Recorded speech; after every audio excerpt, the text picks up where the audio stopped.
Aujourd'hui, vous allez voir le making-of d'un tableau qui est le troisième d'une série de fleurs tropicales réalisées avec la méthode du SWAT.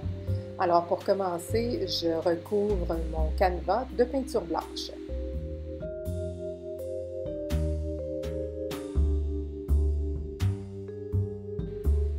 Ensuite, je passe un petit coup de chalumeau pour enlever les bulles.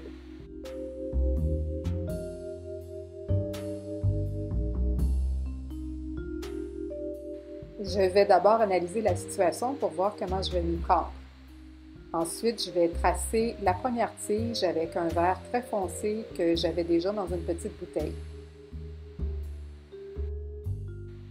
Ensuite, je vais ajouter différentes couleurs, différents tons de vert que j'avais déjà dans des petits pots. Je vais les ajouter autant que possible par zone. Alors, j'ai du vert phthalo, j'ai du vert un peu plus vert mousse, du vert clair. Je vais aussi mettre du jaune et du doré. Et c'est ces zones-là, ce sont ces zones-là que je vais ensuite étendre pour faire les feuilles. Ici, on me voit ajouter du bleu sarcelle. Alors, bon, vous allez voir là, toutes les couleurs que je vais ajouter.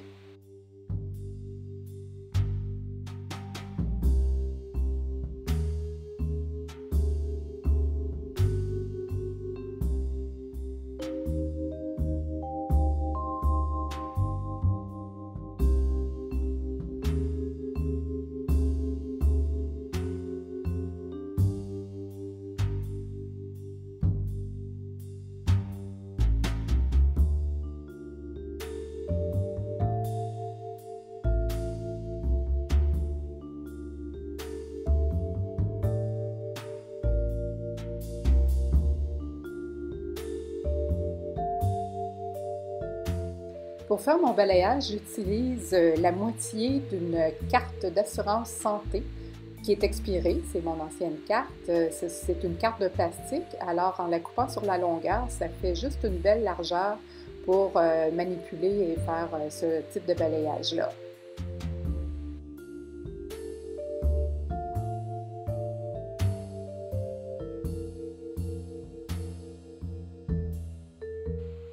Oups, il y a une petite goutte de peinture verte là qui est tombée dans le blanc. Je l'enlève tout de suite. Et là, je vais reprendre mon vert foncé pour tracer la tige à l'aide d'un petit bâtonnet.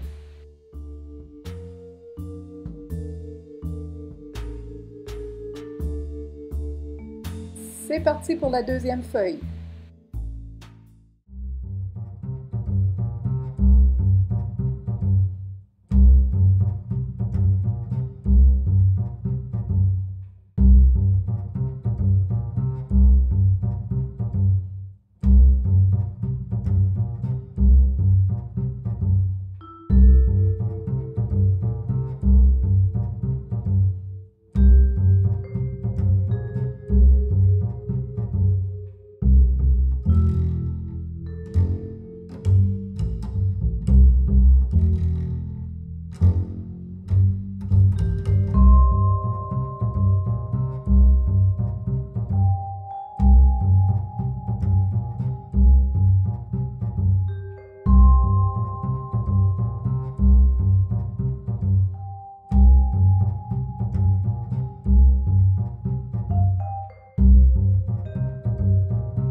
Je veux me donner de l'espace pour travailler ma fleur et je trouve que ma tige en bas est trop large et trop apparente, alors je vais en enlever un petit peu.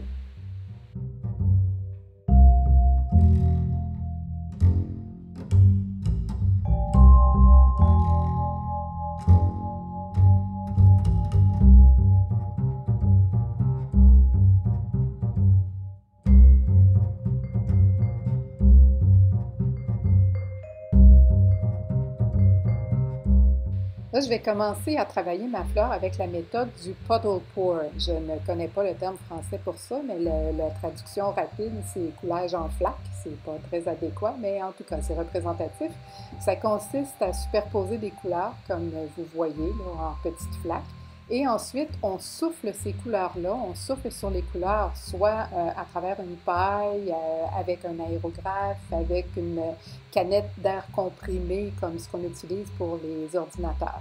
Ce que j'utilise actuellement, c'est un espèce de petit bout de tuyau de vinyle que j'ai acheté en petit rouleau à la quincaillerie dans le rayon de la plomberie. J'ai acheté ça parce que l'embout est quand même assez large. J'aime pouvoir avoir quelque chose que je peux plier pour pouvoir souffler dans toutes les directions, ce qu'une grosse paille ne permet pas parce que les grosses pailles, c'est rigide. Alors ça, étant en vinyle et étant souple, ben, ça me permet une plus grande latitude là, pour travailler mon soufflage.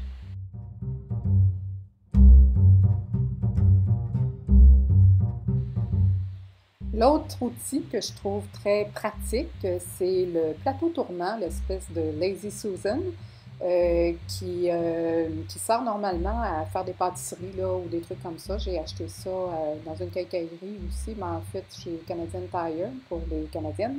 C'était pas très dispendieux, puis on dépose les gâteaux là-dessus pour pouvoir les glacer, appliquer le glaçage, les faire tourner là, sans avoir à les manipuler. Alors c'est parfait. J'ai déposé une grande plaque de verre par-dessus le plateau tournant et par-dessus ma plaque de verre, comme vous pouvez le constater, j'ai une espèce de tapis ou une pellicule en téflon qui me sert à recueillir la peinture et qui se nettoie très facilement. Puis en plus, ça me permet de récolter les pots quand je fais un coulage, là, un pouring normal.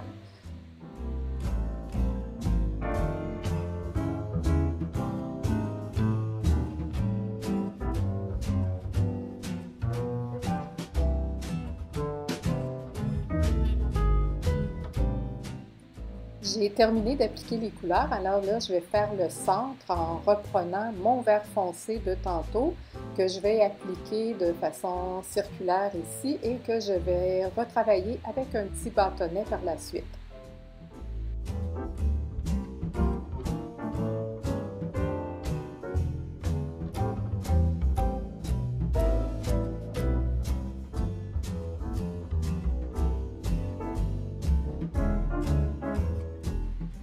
L'étape suivante consiste à faire une représentation semi-abstraite des étamines. Alors, c'est vraiment plutôt abstrait là, parce que ça ressemble en rien à des étamines normales, mais c'est une façon de procéder que j'aime bien le résultat. Alors, j'utilise ici un rose pâle assez translucide dans lequel il y a des petites paillettes holographiques, ce qui fait qu'au séchage, ça donne un effet vraiment intéressant, ça donne beaucoup de dimensions. Ensuite, je vais utiliser un petit bâtonnet, un pic à brochette en bois et je vais faire des petits points noirs. Là, j'ai commencé à mettre du vert foncé sur mon tapis à côté pour aller puiser là-dedans pour faire la couleur, mais je me rends compte que j'avais tout simplement à puiser dans le centre de ma fleur. C'est beaucoup plus facile et beaucoup plus intelligent aussi.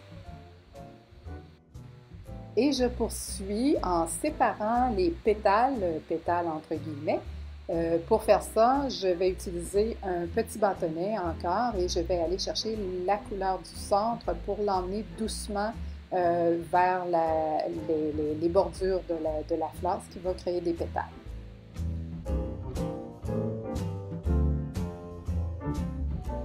Et on arrive à l'étape finale, c'est-à-dire de compléter le contour des pétales de façon très rudimentaire. C'est pas une science exacte, alors on y va avec beaucoup d'approximations et ça fait tout de même très joli. Là, on va tout simplement redéfinir les bords de notre fleur et compléter le travail. Je vais aussi faire des petites retouches là où la séparation des pétales n'est pas assez évidente, alors je vais la travailler jusqu'à ce que je sois satisfaite.